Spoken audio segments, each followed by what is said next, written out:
Hi అండి, welcome to my channel Chinnu's kitchen. ఈరోజు మనము ఐరన్ కాల్షియం పుష్కలంగా ఉండే పల్లీల లడ్డూలను ప్రిపేర్ చేసుకోబోతున్నామండి. ఒకసారి మీరు కూడా ఈ విధంగా ట్రై చేయండి, టేస్ట్ చాలా బాగుంటుంది. పంచమి సమయంలో ఎక్కువగా ఈ లడ్డూలను ప్రిపేర్ చేస్తూ ఉంటారు కదా.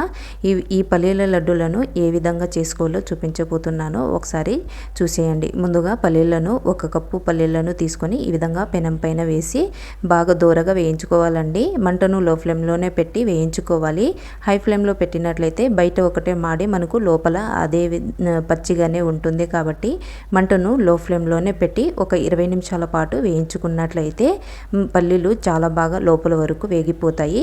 ఇలా వేయించుకున్న పల్లీలను ఒక ప్లేట్లో తీసి చల్లార్చుకోవాలి. ఇప్పుడు మరొక పక్కన అదే కప్పుతో అరకప్పు వరకు తెల్ల నువ్వులను తీసుకోవాలండి. వీటిని కూడా స్టవ్ పైన ప్యాన్ పెట్టి నువ్వులను కూడా బాగా వేయించుకోవాలి. మంటను లో ఫ్లేమ్లోనే పెట్టుకోవాలండి.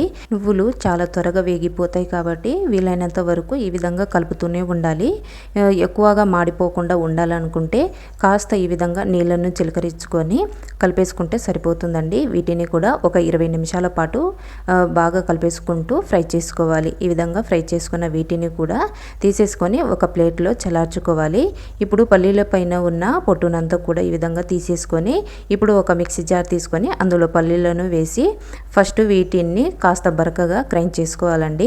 ఈ విధంగా గ్రైండ్ చేసుకున్న తర్వాత ఇప్పుడు ఇందులో మనము ఫ్రై చేసి పెట్టుకున్న తెల్ల నువ్వులను కూడా వేసి ఈ విధంగా గ్రైండ్ చేసుకోవాలి. ఈ విధంగా గ్రైండ్ చేసుకున్న తర్వాత ఇప్పుడు ఇందులో 1 కప్పు వరకు తరిగిన బెల్లము, 4 ఇలాచీలను వేసి ఇప్పుడు వీటన్నింటిని కూడా మెత్తగా గ్రైండ్ చేసుకోవాలి. మరీ ఎక్కువగా మెత్తగా గ్రైండ్ చేసుకోకూడదు, కాస్త బరకగా గ్రైండ్ చేసుకుంటే మనకు మధ్య మధ్యలో తగులుతూ చాలా టేస్ట్గా ఉంటుంది.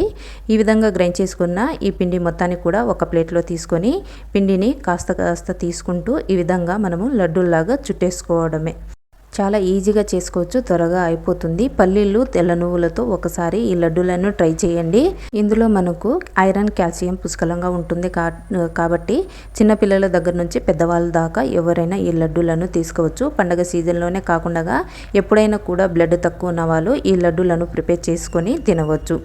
ఎప్పుడు ఒకేలా కాకుండా ఈసారి ఈ విధంగా ట్రై చేయండి. ప్రతి ఒక్కరికి కూడా చాలా బాగా నచ్చుతుంది, టేస్ట్ కూడా చాలా బాగుంటుందండి. నేను చేసిన ఈ లడ్డూలు మీకు కూడా నచ్చినట్లయితే తప్పకుండా మీరు ఇంట్లో ట్రై చేసి మీకు ఏ విధంగా వచ్చిందో మాకు కమెంట్ రూపంలో కమెంట్ చేయండి.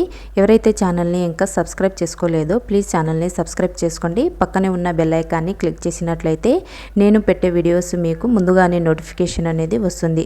అదేవిధంగా మీ ఫ్రెండ్స్ అండ్ ఫ్యామిలీకి కూడా షేర్ చేయండి. షేర్ చేసి ఒక లైక్ ఇవ్వండి.